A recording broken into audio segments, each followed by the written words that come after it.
नमस्कार। आज हम बात करेंगे बच्चों के टीकाकरण के बारे में। इसके पीछे एक बहुत ही सोची समझी योजना होती है। तो चलिए आज इसी पर एक नजर डालते हैं। ये काम कैसे करता है, टीके कब लगते हैं और इसके पीछे का विज्ञान क्या है। तो सवाल ये उठता है कि एक बच्चे में बीमारियों से लड़ने की जो ताकत है वो आखिर बनती कैसे है। क्या ये बस ऐसे ही हो जाता है? जी नहीं, ये कोई इत्तेफाक नहीं है। इसके पीछे एक बहुत ही सोची समझी और व्यवस्थित योजना होती है। एक ऐसा प्लान जिसे हर बच्चे को सुरक्षित रखने के लिए ही बनाया गया है। तो चलिए शुरू करते हैं। अब सीधे टीकाकरण के शेड्यूल पर जाने से पहले कुछ बुनियादी सुरक्षा नियमों को समझना बहुत जरूरी है, क्योंकि यही नियम है जो हर एक टीके को गाइड करते हैं। कह सकते हैं कि ये इस पूरी प्रक्रिया की नींव हैं। अगर हम इन सभी सिद्धांतों को देखें तो उन्हें मोटे तौर पर 3 हिस्सों में बांट सकते हैं। सबसे पहला है सही समय, मतलब टीका तब लगाया जाए जब बच्चे का शरीर उसे अपनाने के लिए सबसे ज्यादा तैयार हो।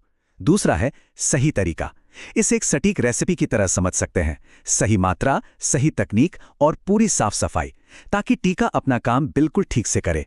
और आखिर में तीसरा, योजना का पालन, यानी जो शेड्यूल बनाया गया है उस पर टिके रहना और टीकाकरण के बाद बच्चे की सही देखभाल करना। और हाँ, एक बहुत ही अच्छी बात यह है कि अगर किसी वजह से कोई डोज छूट भी जाए तो घबराने की कोई ज़रूरत नहीं है। ऐसा नहीं है कि पूरा कोर्स फिर से शुरू करना पड़ेगा। नहीं, जहां से छूटा था वहीं से आगे बढ़ सकते हैं। इससे पता चलता है कि ये जो पूरी योजना है वो कितनी लचीली और मजबूत है। तो अब हम नियम समझ गए हैं, तो चलिए अब असल रोड मैप पर नजर डालते हैं। ये देखते हैं कि ये सफर असल में दिखता कैसा है, जो जन्म से लेकर किशोरावस्था तक धीरे धीरे इम्यूनिटी की एक मजबूत दीवार खड़ी करता है। ये सफर शुरू होता है बच्चे के जन्म के साथ ही, जब बीसीजी, ओरल पोलियो और हेपेटाइटिस बी के टीके लगते हैं। समझिए कि ये सुरक्षा की पहली ईंटें हैं।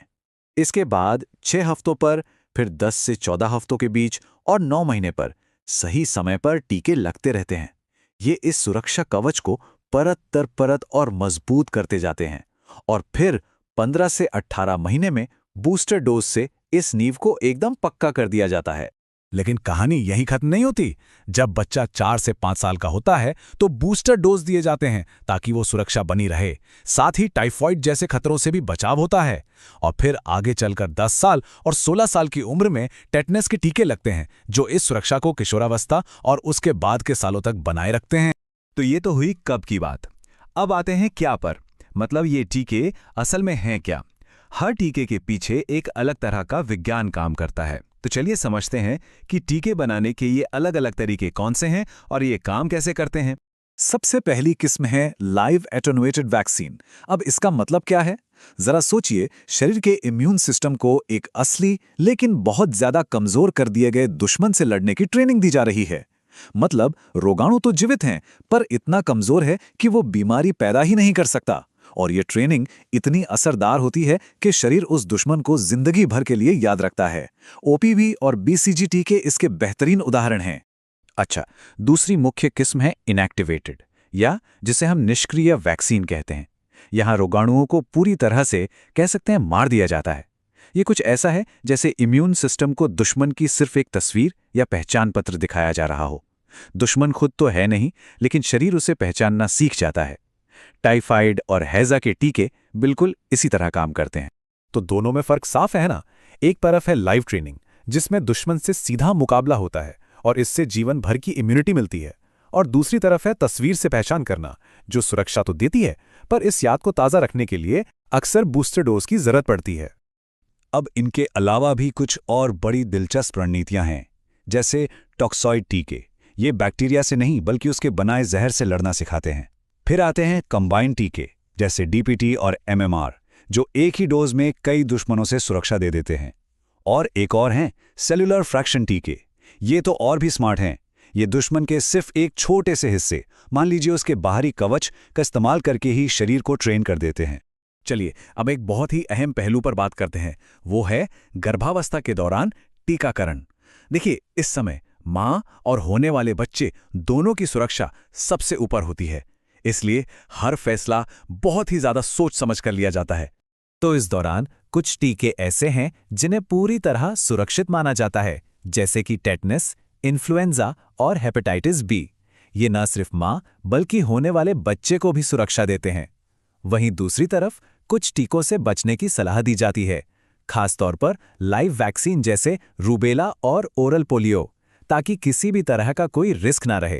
तो ये सारे नियम, ये पूरा शेड्यूल और इसके पीछे का विज्ञान, जब ये सब एक साथ मिलते हैं तो एक बहुत बड़े और शक्तिशाली मकसद को पूरा करते हैं। ये सिर्फ अलग अलग टीकों की एक लिस्ट नहीं है, बल्कि ये एक पूरी की पूरी सुरक्षा प्रणाली है, एक इंटीग्रेटेड सिस्टम है। और इस पूरी कवायद का मकसद क्या है? वो इस एक लाइन में छिपा है। बीमारियों से सुरक्षा सुनिश्चित करने के लिए टीकाकरण प्रदान करें।